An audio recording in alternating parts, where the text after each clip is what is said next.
From VTV Channel 6 Studios in downtown Vernal, this is Local Point with your host, Chris Piner. Hey there, everyone. Welcome to Local Point, sponsored by Ashley Regional Medical Center. I'm David Gale, in for Chris Piner today. Now, there's been a lot of misunderstanding regarding improvements to the Seep Ridge Road project in Utah.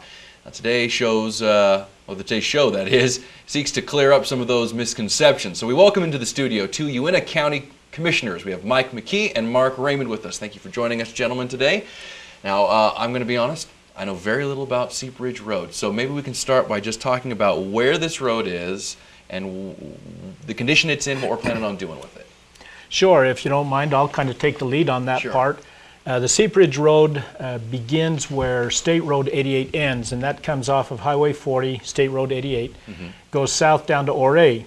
And then from Ouray, that road continues as a county road. It goes through the Uintah-Ouray Indian Reservation and south all the way down to the county line. There's about 52 miles of that road. The first 9 miles are complete, and we're completed about the mid-90s on that portion of the road. At this point, the existing road has got a number of problems with it. There are some environmental concerns. There's some safety issues. There's some hazards along that road. There's a lot of commerce and a lot of use of that road, and so it's our intent to make some improvements to that road. Currently, the road is a dirt road, and with gravel in certain areas, natural material in certain areas.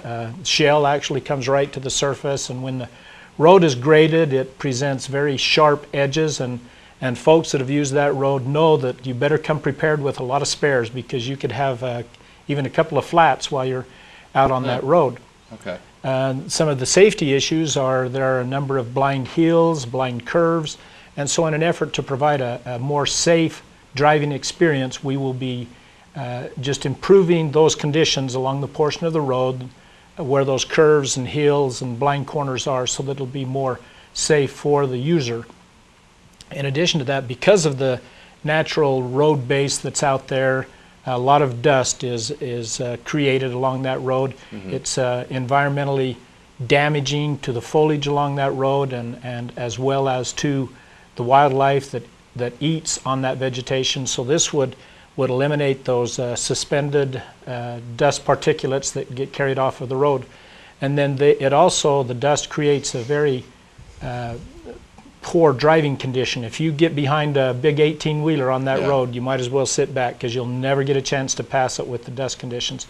So it improves the driving conditions. It improves the environmental aspect to that road by creating less suspended particulates. And so there's some very serious safety issues concerning this road. And then this access as a part of the Uintah County that here to date has been extremely time-consuming to get out there. It's slow depending on conditions. You can have dust pockets. Some people have even called them dust ponds, that you can disappear into these dust pockets. And so by providing a better road surface, we hope to eliminate a lot of those problems, as well as the safety concerns, the environmental concerns. And then we also feel like it'll provide a more balanced access to this part of the county that we haven't had in the past. Recreationists will be able to more easily access those parts of the county that they haven't been able to heretofore. Ranchers who use that road, it takes them hours to drive out there. Industry, oil and gas, and development of our natural resources, they'll have a greater opportunity to access that part of the county. Those people who like to sightsee, biking and hiking, it'll open it up for those folks. And we understand that it's a very pristine hunting area, that a lot of trophy animals, including elk and deer, are found out there. So there's some concerns there, and to mitigate the impacts that we'll be having out there, Mike is going to talk a little bit about that, but we recognize and we realize that when we make improvements to this road, that it will cause, that there will be some impacts caused by these improvements. And we'll get back to that in just a second because that's a whole nother issue. You answered all my questions right there. I had all these questions in my head and you just kept spitting out answers. I tend to ramble on. No, that was great. So stay with us. We're going to be back right after this short word from Ashley Regional Medical Center. You're going to hear steps the county has taken to alleviate concerns about the Seep Ridge Road improvement. So we'll be right back. Welcome to the CT Suite at Ashley Regional Medical Center. We've recently renovated this area for our new GE Lightspeed VCT scanner, the first of its kind in northeastern Utah. This CT is the next generation of life-saving imaging technology. The new 64-slice CT delivers crystal clear, high-resolution 3D images with breathtaking speed and reduced radiation. Ashley Regional Medical Center, providing technology for the future. All right, welcome back, everyone. Today's topic is the Seep Ridge Road and the project to pave it. So, obviously, we've talked about some of the reasons why it needs to be paved, but besides paving the road itself that exists there right now, are we deviating from the current path that road takes at all? For the majority of the road, it's going to stay on the existing road. And let me just take a minute on the existing road. There are some of those that want to distort what the project is. Okay. There are some that try to portray as though this is a new highway that's being blazed up through the Book Cliffs. Mm-hmm.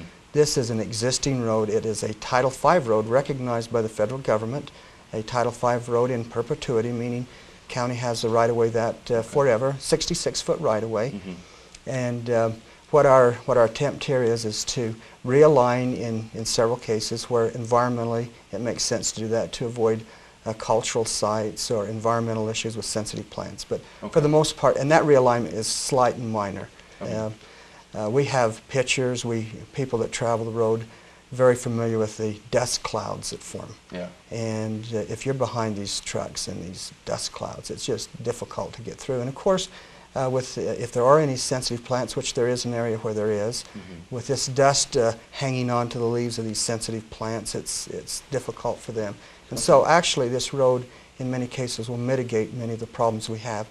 The other thing that's happens in the middle of the winter time, because the road over the years is typically a road has a foundation and is raised up. Sure. What's happened here is the dust, and it's almost like a canal in places. Oh, okay. And so the water comes into, people get stuck, so people start to go out around, causing additional environmental damage. And so actually what this is healthy for the environment. This is a good thing.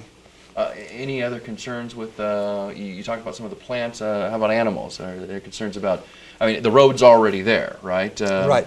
Paving it, would that help animals? Well, and actually that leads into an area that I would like to discuss just a little bit.